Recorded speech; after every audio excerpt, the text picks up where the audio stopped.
सरकार को डर लगने लगता है, जब मेरी बातों से मोदी जी डरने लगते हैं और डर करके मुझे जेल तक पहुंचा देते हैं, तो आप समझ सकते हैं कि मेरी बातें कैसी होंगी।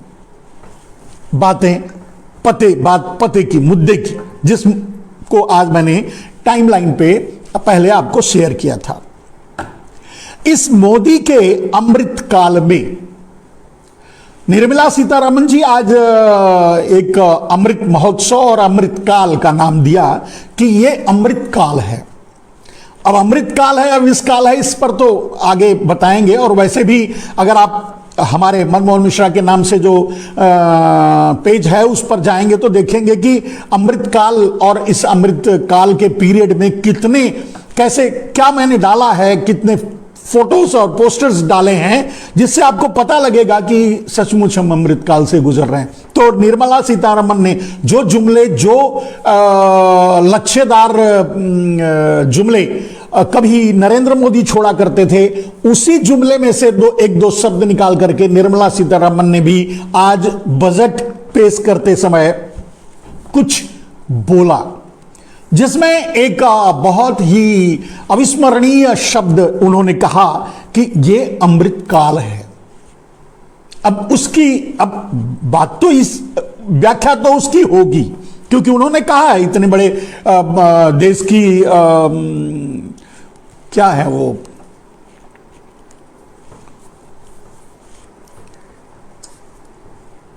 तो देश की क्या कहते हैं यार, ये बजट मंत्री हैं।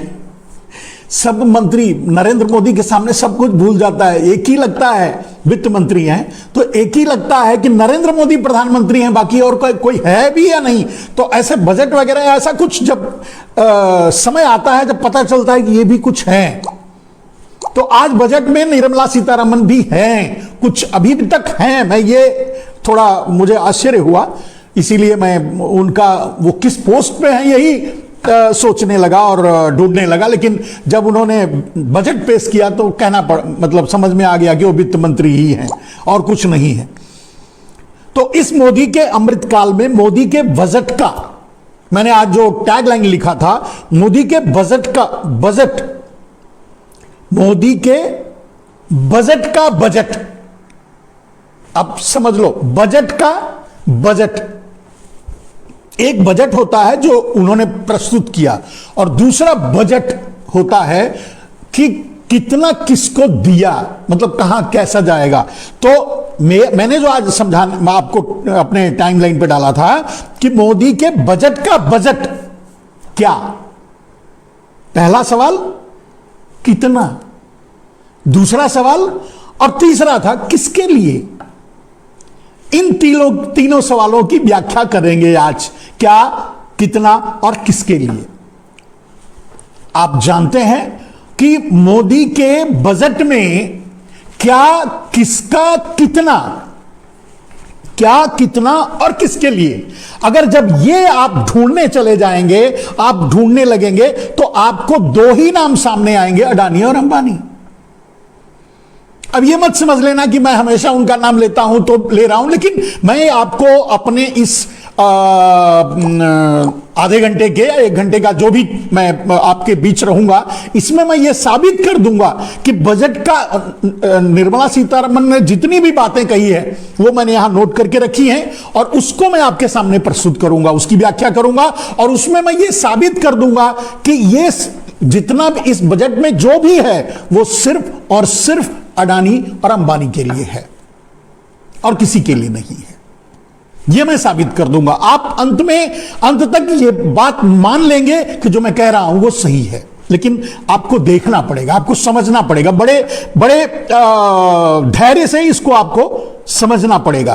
तो इसीलिए मैंने कहा कि बजट में बजट का बजट क्या, कितना और किसके लिए।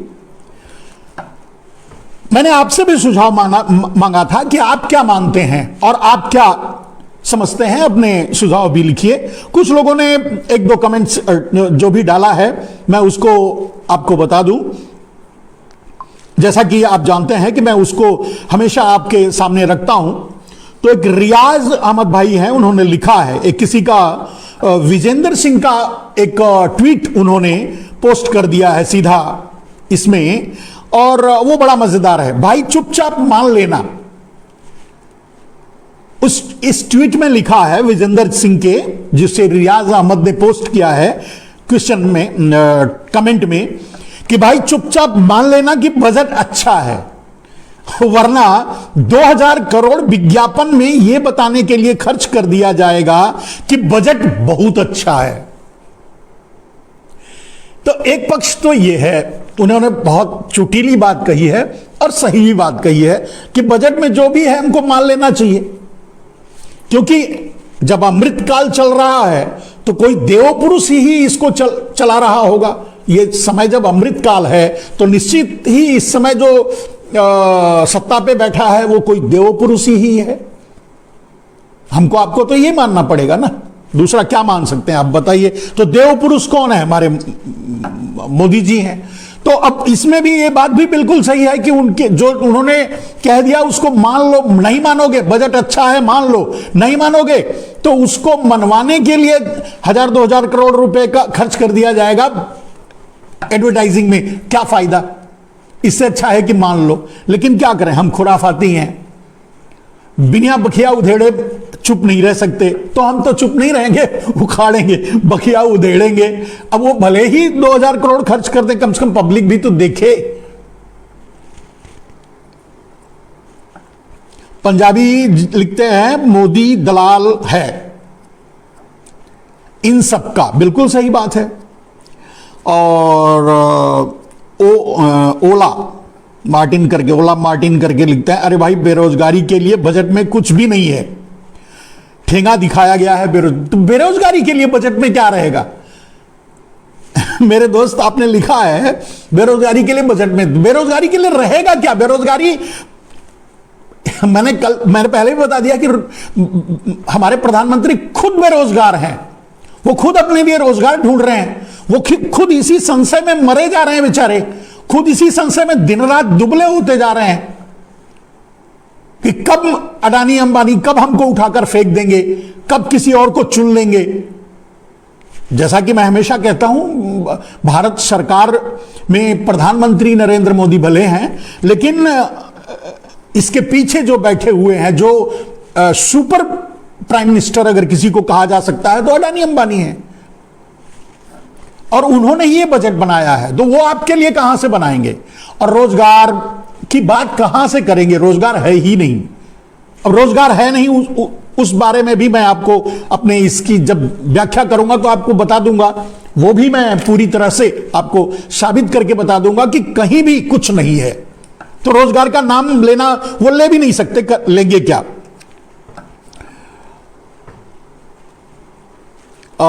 मोदी कैसे मिलिट्री लगाकर देश को कब्जे में लेगा? ये बिल्कुल सही बात है। मतलब अब वो धीरे धीरे समय आ रहा है जब लोकतंत्र को पूरी तरह से खत्म कर दिया जाएगा। अब वो धीरे धीरे समय आ रहा है जब पूरी तरह से पूरे देश को, अब उस विषय पर कभी हमेशा बोलते हैं, कभी और बोलेंगे मेरे दोस्त। बिपिन रावत की मौत के बारे में इन्होंने पूछा है, तो बिपिन रावत की मौत, अब नरेंद्र मोदी के पास अगर पेगासस है तो किसी भी इस तरह के आदमी की, मतलब जो देश के लिए, देश की सुरक्षा से जुड़ा है, अगर उसकी मौत हो रही है तो उसमें कहीं ना कहीं मोदी तो इन्वॉल्व हैं। अगर उनकी मौत साजिश है तो उस साजिश में नरेंद्र मोदी इन्वॉल्व हैं, इसमें कोई दो राय नहीं। अगर वो साजिश नहीं है, अगर दुर्घटना है तो ठीक है, तब दुर्घटना है, तब मतलब उसमें नहीं इन्वॉल्व है, ये हम मान सकते हैं। दोनों में से यही एक बात मानी जा सकती है। अब दोस्तों, अभी जो चल रहा है, कुछ लोग, मेरे भाई, मेरे बंधु, मेरे मित्र, सब लोग जुड़ रहे हैं। हम आपके भी कमेंट्स को बीच बीच में लेते रहेंगे, जैसे जैसे बीच बीच में समय रहेगा, जैसे जैसे देखते रहेंगे। और मेरे बहुत बड़ी भाई बद्रीनाथ राउत और हनन एसके अली जी और शुगनेश्वरी, सभी लोग जुड़े हुए हैं और सब लोग अपने अपने तरीके से कमेंट कर रहे हैं, धन्यवाद दे रहे हैं।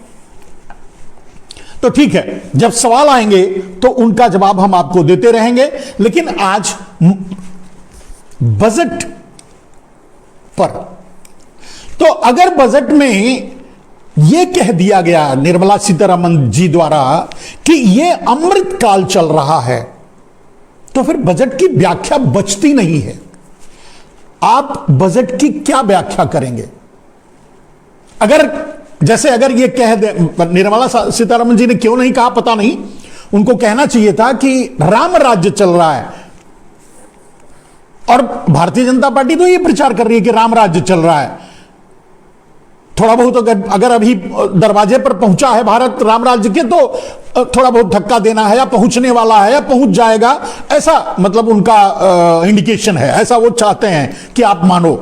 तो जब राम राज्य चल रहा है तो अमृतकाल ही चलेगा। ये तो निश्चित है कि राम राज्य का मतलब ही अमृतकाल हो गया। अभी किस मामले में निर्मला सीतारमण जी ने अमृतकाल कहा मैं तो नहीं जानता। 7 साल में कब से वो गृह मंत्री हैं मुझे ये भी याद नहीं है। लेकिन इन 7 सालों में नरेंद्र मोदी जब से प्रधानमंत्री की कुर्सी पर बैठे हैं तब तक देश हंस नहीं सका है। देश हंसने के लिए तरस गया है मेरे दोस्त। देश खुश होने के लिए तरस गया है, देश खुशी मनाने के लिए तरस गया है। देश तो मौत का तांडव किसी न किसी बहाने से मौत मौत मौत मौत बिखरी पड़ी है। और आपने देखा लोगों के घरों में मौतें हुई, यहां तक कि लोग अपनों का दाह संस्कार तक नहीं कर सके। जाने अनजाने लोगों ने अपनों से मुंह मोड़ लिया, अपने अपनों का मुंह तक नहीं देखने दिया गया। लोग अपनों को देख भी नहीं सके। यहां तक कि ऐसे खबरें आए, ऐसे प्रमाण सामने आए कि उनकी किडनियां निकाल ली गई, उनके शरीर के अंग निकाल लिए गए। तो ये साजिशें नहीं थी तो क्या थी? और अगर साजिशें थी तो उस पर जांच क्यों नहीं हुई, उस पर कोई कार्रवाई क्यों नहीं हुई? आपको पता होगा कि क्या कहते हैं कि ऑक्सीजन की मॉक ग्रिल किया गया उसको कि भाई ऑक्सीजन बंद हो जाएगा तो लोग मरेंगे, ऐसा एक करके उसके अंदर 20-22 लोगों को मार दिया, कोई कार्रवाई नहीं हुई। मेरे कहने का अर्थ यह है कि इंसानों को कुत्ते बिल्ली की तरह मार दिया गया। तो इसे अमृतकाल, रामराज्य या विषकाल कहेंगे, अब ये आम जनता के ऊपर निर्भर है। आम जनता क्या सोचेगी, क्या कहेगी, ये तो उसको सोचना है, उसके अपनी सोच पर है, उसके अपने आईक्यू लेवल पे है, उसके अपने समझ के आधार पे है कि वो क्या सोचेगी और क्या कहेगी। लेकिन इस अमृतकाल के बजट की चर्चा अगर हम करने लगें तो बजट में कुछ बातें जो निर्मला सीतारमण जी के द्वारा सामने आई हैं उसको मैं पहले बता दूं। तो उसमें यह समझिए, निर्मला सीतारमण जी ने आज बजट के भाषण में कहा कि जीएसटी रिकॉर्ड कलेक्शन हुआ है, जीएसटी का रिकॉर्ड कलेक्शन हुआ है। अब इसको समझिए मेरे दोस्त, ये रिकॉर्ड कलेक्शन जो जीएसटी का हुआ है वो कोई अडानी अंबानी ने नहीं दिया है, वो हमने और आपने दिया है। अगर हमने ये और आपने ये पेन खरीदा होगा तो भी जीएसटी पे किया है। और वही कलेक्शन जिसको रिकॉर्ड कलेक्शन की बात कर रही हैं सीतारमण जी, हमसे और आपसे हर छोटी चीजों बड़ी चीजों पर जीएसटी के कलेक्ट किया गया है।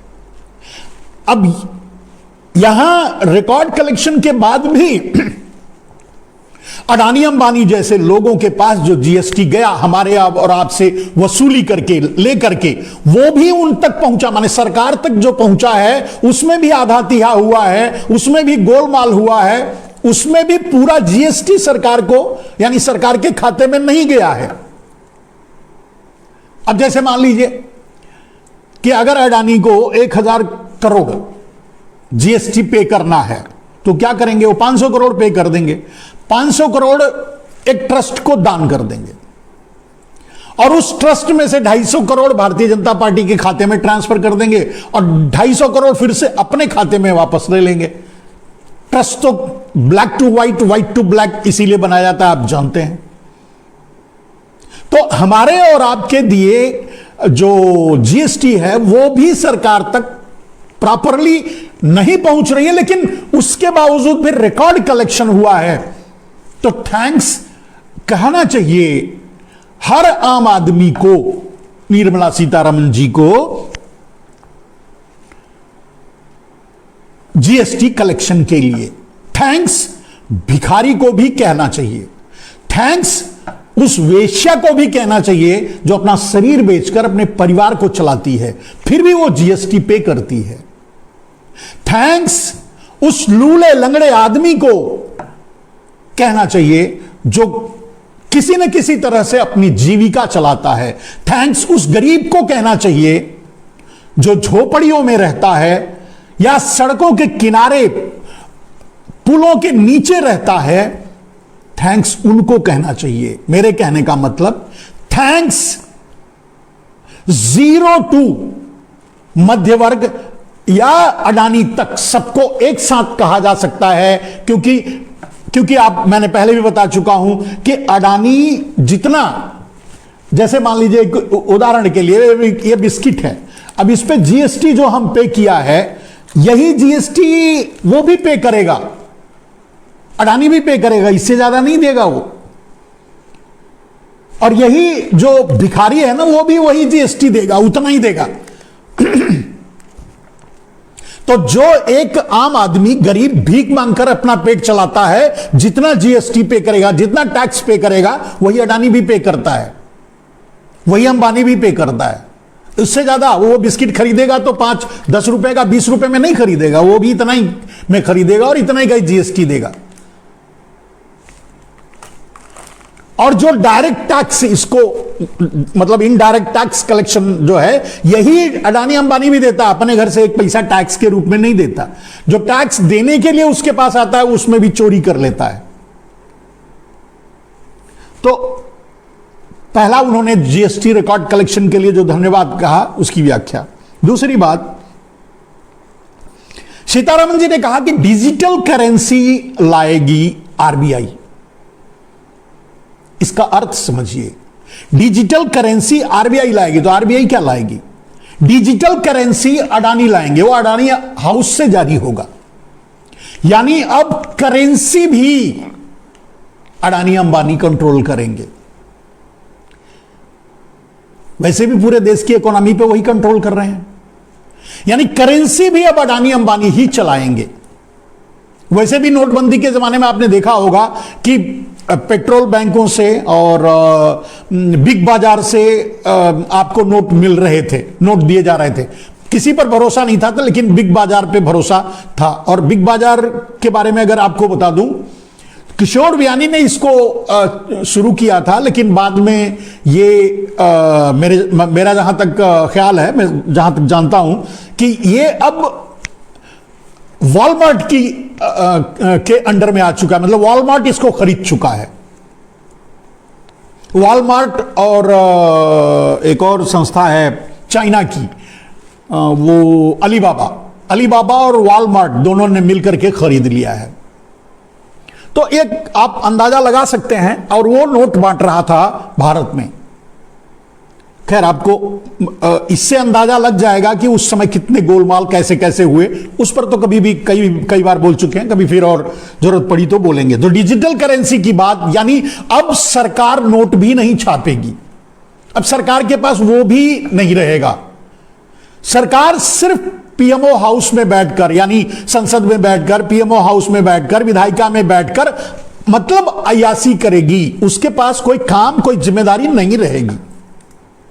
वैसे भी अभी भी कुछ नहीं है, प्रधानमंत्री कार्यालय तो एक नाम का है। वैसे भी मैंने एक व्यंग में कहा था कि अभी आगे अगर पीएमओ हाउस भले ही सेंट्रल विस्टा बना रहे हैं, कभी कभी आएंगे तो नरेंद्र मोदी को उठने बैठने सोने के लिए जगह चाहिए, दिल्ली में भी जगह होनी चाहिए, वरना ये खुद शिफ्ट कर जाएंगे। जब नरेंद्र मोदी राष्ट्रपति बन जाएंगे तो शिफ्ट कर जाएंगे गुजरात, और अडानी हाउस कोई होगा जहां ये बैठा करेंगे और वहीं से देश को चलाया करेंगे, यानी राजधानी भी अब शायद गुजरात ही बन जाए तो कोई आश्चर्य की बात नहीं। आगे लोगों को उसमें भी खुशी होगी और भारतीय जनता पार्टी के कम से कम लोग तो उसके लिए भी ताली बजाएंगे कि हमारे नरेंद्र भाई ने कितना बड़ा दिल दिखाया, देखिए दिल्ली को गुजरात पहुंचा दिया। कहां पहुंचा दिया कहेंगे, अरे नहीं नहीं गुजरात मत कहिए, उसको चोरों की नगरी मत कहिए। जैसा कि मैं कहता हूं कि मतलब सारे चोर जो हैं, सारे गुजराती चोर मैं नहीं कहता, सारे चोर गुजराती है ये मैं कहता हूं। तो सारे चोर जो गुजराती हैं तो उस नगरी में नहीं मानेंगे, वो कहेंगे कि देखिए वहां तो वो कोई मंदिर भी है वहां ना बहुत बड़ा, जिसको इन लोगों ने मिलकर के लुटवाया था और लूटा था, हिस्सेदारी ली थी, क्योंकि वहां हीरे जवाहरात थे। सोमनाथ का मंदिर, तो सोमनाथ के मंदिर में के लूट में ये सभी साझीदार थे। आप जानते हैं वैसे किस तरह के होते हैं, ये लूटते हैं, लुटवाते हैं, हिस्सेदारी लेते, इनको हिस्सा दे दो तो ये कुछ भी लुटवा देंगे, कुछ भी लूट लेंगे। जैसे नरेंद्र मोदी को हिस्सा मिल गया, आप प्रधानमंत्री बनो, रहो चुप रहो, बाकी हमको देश लूटने दो, वो हो रहा है। अडानी, अंबानी, वॉलमार्ट, अमेरिका, चीन मिलकर के पूरा देश लूट रहा है और लूटनी दे रहे हैं। मिला क्या नरेंद्र मोदी को, प्रधानमंत्री की कुर्सी मिल गई है, बस इतना ही। इतने छोटे से कमीशन, प्रधानमंत्री की कुर्सी, इतने से छोटे से कमीशन पर नरेंद्र मोदी ने देश बेच दिया, आपको बेच दिया, आपकी अस्मिता को बेच दिया, आपकी मर्यादा को बेच दिया, अपने इतिहास को बेच दिया। आप समझो, मैंने बार बार उठाता हूं ना कि चीन को क्यों नहीं बोल पाता। चीन सब अभी कभी आपने नरेंद्र मोदी जब से शी जिनपिंग आए थे उस समय चीन का नाम लेकर कहा करते थे, चीन हमारा भाई है, चीन हमारी रिश्तेदारी है। पता नहीं कौन सा गए थे एक बार तो रिश्तेदारी भी जोड़ के आए थे, पता नहीं कौन सा, कि यहां कुछ ऐसे ही है, मुझे वो वाकया याद नहीं क्या बोला था नरेंद्र मोदी ने, लेकिन एक रिश्तेदारी जोड़ के आए थे, वहां से भी एक रिश्तेदारी करके आए थे। वो जहां जाते हैं वहां रिश्तेदारी बना लेते हैं, तो उसी तरह से चीन से भी रिश्तेदारी करके आए थे। अब चीन जब भारत में गांव बसा रहा है, तब से लेकर जब से गलवान घाटी की घटना हुई है, तब से कोई भी एक वाकया आप निकाल करके कोई भी दिखा दे कि नरेंद्र मोदी ने चीन शब्द कहा हो। चीन शब्द का उपयोग नरेंद्र मोदी ने करना छोड़ दिया है। इतने कायर हैं आपके प्रधानमंत्री, इतने डरते हैं आपके प्रधानमंत्री कि कहीं चीन बुरा ना मान जाए। अगर मैं चीन का नाम लेकर के कुछ और बातें भी कहूं तो कहीं चीन इसको यह ना समझ ले कि मैं उसके विरोध में बात कर रहा हूं, इसलिए चीन का नाम ही नहीं लेते। भाई कम से कम चीन की कहानियां ही तो सुनाते थे, चीन की रिश्तेदारियां ही बताते, कुछ तो कहते, लेकिन कुछ भी नहीं कहते।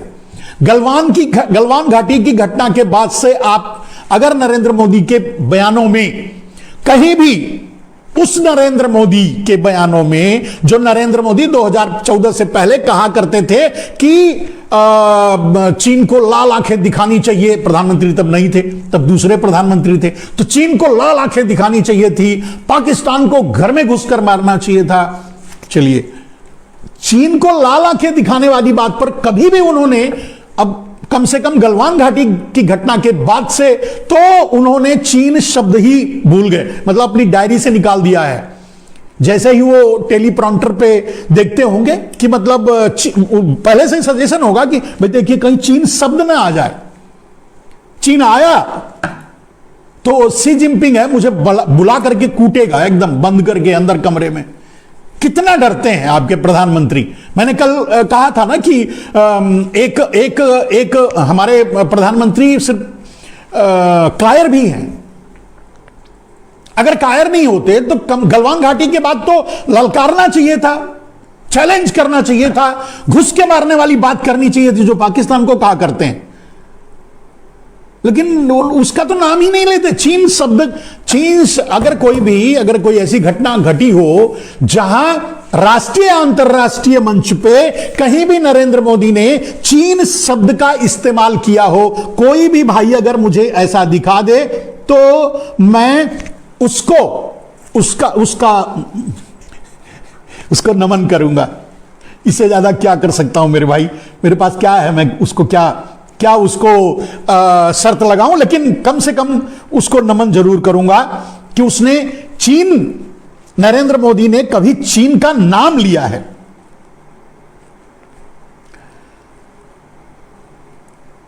तो दोस्तों, और चलते हैं थोड़ा और आगे। डिजिटल करेंसी की बात अभी मैंने बताई। निर्मला सीतारमण ने एक और बात कही।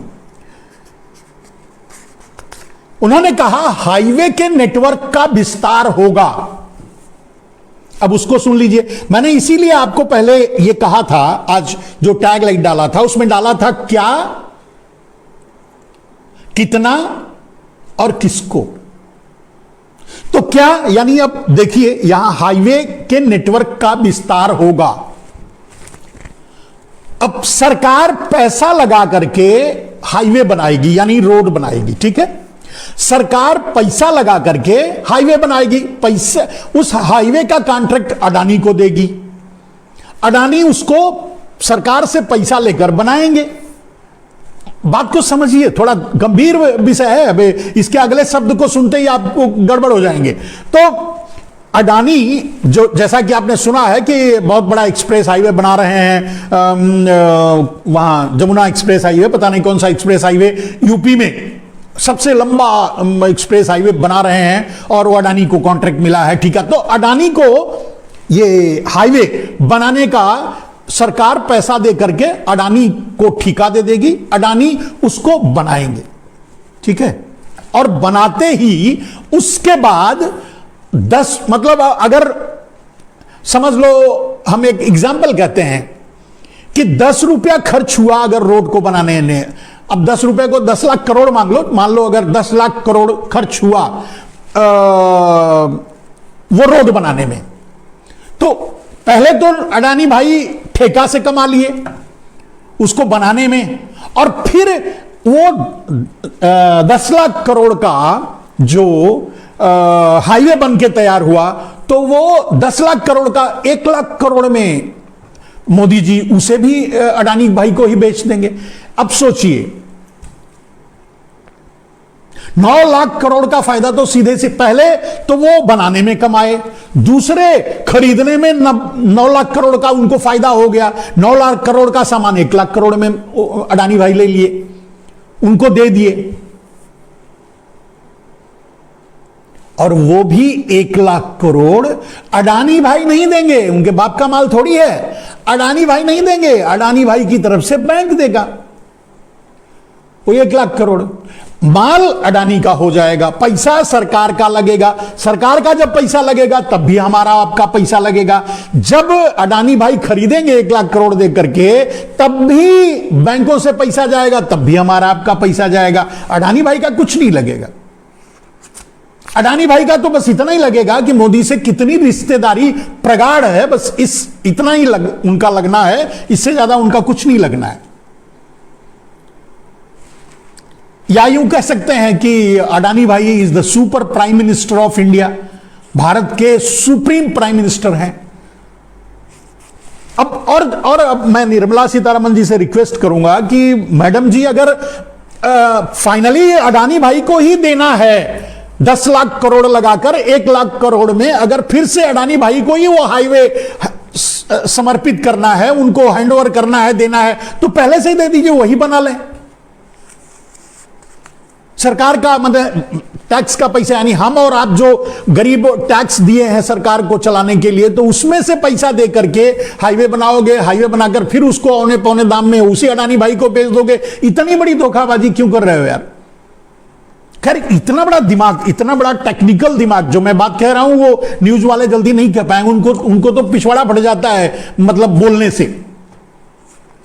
तो इतना बड़ा टेक्निकल दिमाग तो एक गुजराती प्रधानमंत्री को ही हो सकता है। यानी क्या कहते हैं, नरेंद्र भाई ने कहा है, मैं बार बार कहता हूं कि नरेंद्र भाई ने कहा है कि मैं गुजराती हूं, व्यापार मेरे खून में है, तो व्यापार करना अगर को सीखना है तो नरेंद्र भाई से सीखो। 10 लाख करोड़ खर्च हुआ, वो भी आपका पैसा, आम आदमी का पैसा, उनके बाप का थोड़ी है। तो आम आदमी का पैसा, आपका पैसा टैक्स के रूप में जो दिया, उसमें से 10 लाख करोड़ खर्च करके हाईवे बनाया गया देश में, और उस 10 लाख करोड़ के हाईवे को 1 लाख करोड़ में, 9 लाख करोड़ का छूट अडानी भाई को देकर 1 लाख करोड़ में अडानी भाई को बेच दिया गया। अडानी भाई को 1 लाख करोड़ में मिल गया, माने 90% फायदा। उठा लिया नरेंद्र भाई, अरे अडानी भाई ने। अभी कौन है, मतलब इस देश को चला कौन रहा है, अडानी, अंबानी या फिर नरेंद्र मोदी? ये सवाल उठता है। दूसरी चीज, एक और निर्मला सीतारमण जी ने कहा है, मुझे उस पर शंका हो रही है कि कहीं कुछ और, कहीं कोई बात और तो नहीं है। उन्होंने कहा कि मेंटल हेल्थ प्रोग्राम शुरू किया जाएगा, या मेंटल हेल्थ टैली प्रोग्राम शुरू किया जाएगा। मुझे इस बात से एक संशय उभर रहा है, डर लग रहा है कि कहीं सरकार का जो देश को पूरा पागल बनाने का तो विचार नहीं है क्या आगे? क्योंकि मेंटल कंसल्टेंट की जरूरत पड़ेगी देश को, उसकी योजना के लिए पहले से ही तैयारी सरकार कर रही है। कहीं पूरे देश युवाओं को, क्योंकि वैसे भी वही हाल होने वाला है, जो युवा हैं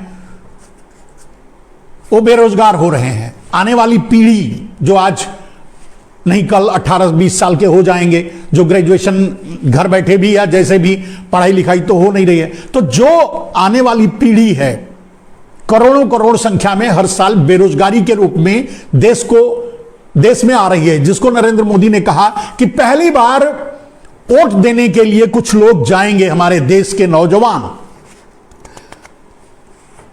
नरेंद्र भाई ने उनसे यह नहीं पूछा कि देश में पहली बार आप वोट देने जाओगे और हम आपको रोजगार दें या नहीं, हमारा दिया हुआ रोजगार आपको मिला कि नहीं, ये वो सब नहीं पूछा। उन्होंने ये कहा कि पहली बार जाएंगे। तो उनको पता है कि मतलब एक न एक बैच कुछ करोड़ की हर साल तैयार हो रही है, जो कि बेरोजगार तैयार हो रही है। आप भी जानते हैं, हम भी जानते हैं।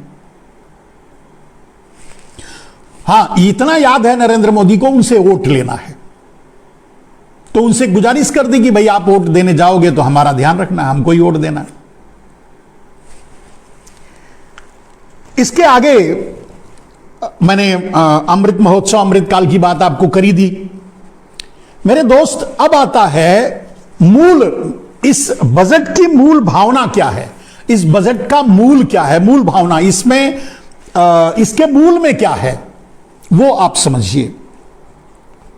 तो इस बजट में मूल रूप से इंफ्रास्ट्रक्चर की बात की गई है। जैसे 400 वंदे भारत रेल चलाने की बात की गई है। रेल, पोर्ट, एयरपोर्ट और रोड, यानी इंफ्रास्ट्रक्चरल डेवलपमेंट इसे कहते हैं, पूरे इंफ्रास्ट्रक्चर का डेवलपमेंट, इसकी बात की गई है, इस पर जोर दिया गया है, इस पर काम किया जाएगा वगैरह वगैरह। लेकिन अब सवाल उठता है कि रेल, पोर्ट, एयरपोर्ट और रोड, ये चारों तो धीरे धीरे 90% तो अडानी भाई का हो गया है, थोड़ा बहुत बचा है वो भी हो जाएगा। तो अडानी और अंबानी को जब ये बेचना है तो इसमें सरकारी पैसे क्यों खर्च किए जा रहे हैं? इसमें सरकार की क्यों योजना, क्या योजना है इसमें? बजट में इसको प्रावधान करना, बजट से इसको एलोकेट करना, फंड्स देना, इसकी जरूरत क्या है? बाय द वे, अगर निर्मला सीतारमण जी से और नरेंद्र मोदी से पूछा जाए कि जब, और आप भी अच्छी तरह जानते हैं कि रेल, पोर्ट मतलब ट्रांसपोर्ट के यही साधन है, इंफ्रास्ट्रक्चरल साधन, एक जगह से दूसरे जगह माल पहुंचाना, ढोना, ये तो आप जानते हैं रेल पर धीरे धीरे अडानी भाई का कब्जा हो रहा है। पोर्ट धीरे धीरे, पोर्ट किंग हैं अडानी भाई। आपने देखा होगा, आपने बीच में सुना भी होगा कि 3000 करोड़ की हीरोइन पकड़ी गई, हीरोइन या पता नहीं वो मतलब ड्रग्स, उसके बारे में भी कुछ नहीं हुआ। तो किंग ही मान लो ना, राजा के खिलाफ कुछ भी नहीं होगा, मतलब किंग ही मान लो। तो पोर्ट किंग तो पहले से ही अडानी भाई है। रेल भी धीरे धीरे उनको दी जा रही है, एयरपोर्ट धीरे धीरे उनको दिया जा रहा है, रोड भी धीरे धीरे उनको दिया जा रहा है, बनाने के लिए और बनाने के बाद खरीदने के लिए। यही है ना, मतलब हर्रे लगे ना फिटकरी और माल चोखा होए। तो नरेंद्र भाई, अगर नरेंद्र भाई प्रधानमंत्री हैं, एक गुजराती प्रधानमंत्री है, दूसरा गुजराती उद्योगपति है, मिलजुल करके खा रहे हैं, लूट रहे हैं देश को, ऐसे आप मान सकते हैं। तो रोड बने तो आपके पैसे से सरकार बनाए, हमारे आपके टैक्स के पैसे से सरकार बनाए, बेचना हो तो अडानी को बेच दे, वो भी औने पौने दाम में। तो फिर हमारे आपके पैसे को क्यों रोड बनाने में खर्च कर रही है? अडानी को ही बनाने दो ना। अच्छा, अब अडानी अंबानी रोड खरीद लेंगे, फिर उसके बाद उस पर टोल टैक्स वसूलेंगे। कहां कहां कमा रहे हैं अब सोचो। पहले तो उसको बनाने में अडानी भाई कमा लिए, फिर उसको खरीदने में मतलब कमा लिए, 90% का फायदा उठा लिए, फिर उसको चलाने में जो प्रॉफिट होगा वो तो होगा ही, जैसे टोल टैक्स भी वही वसूलेंगे, तो वो भी अडानी भाई के पास जाएगा। नहीं, आपको लगता है कि मतलब नरेंद्र मोदी के दिमाग में अडानी अंबानी यानी दो गुजराती 2/2 माने 4 के अलावा भी कोई भारत में रहता है, या गुजरात के अलावा भी कोई प्रदेश भारत में है? वैसे वोट मांगने के लिए तो है, अभी गए थे, नरेंद्र भाई कह रहे थे कि क्या है कि पश्चिमी उत्तर प्रदेश वालों ने 1857 की लड़ाई में बहुत बड़ा योगदान था। तो मैंने पूछा था कल कि भाई 1857 की लड़ाई में पश्चिमी उत्तर प्रदेश वालों का योगदान तो था, लेकिन गुजरातियों का कितना योगदान था ये भी तो बता दो देश